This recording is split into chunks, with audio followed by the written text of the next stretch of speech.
Pedestrian safety is front and center for many in our community. Within the span of a week, 2 people riding scooters have been killed after getting hit by cars. Community members are not only mourning the lives lost, but also coming to grips with just how dangerous roads can be for pedestrians. Fox 40's Claudette Stefanian joins us now live from Franklin Boulevard.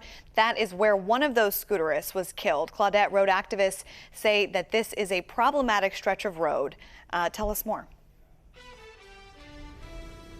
Hey, Riley, good afternoon to you. That's one of the things that we were hearing from road advocates is how many of these roads very much are problematic and change needs to happen. Right now, we are along Franklin Boulevard.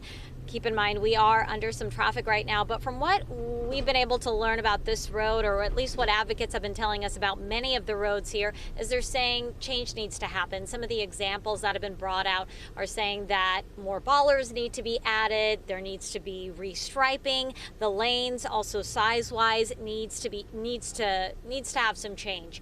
And one of the things that they were mentioning to us is that a lot of these tragedies could have been avoided if these road improvements had happened. Let's go ahead and take you out to some video.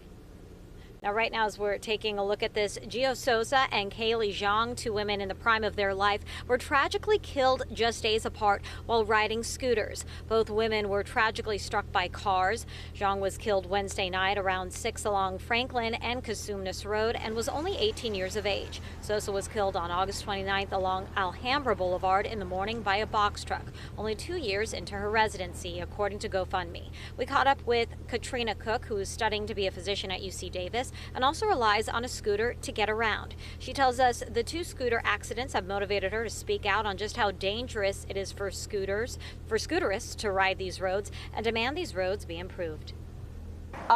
Unprotected bike lanes, such as this one here that are just paint, isn't sufficient enough. Although we make a lot of choices on the roads, we're also human and we can make mistakes, and so having some limited options, I think, that in the built environment and infrastructure are really critical.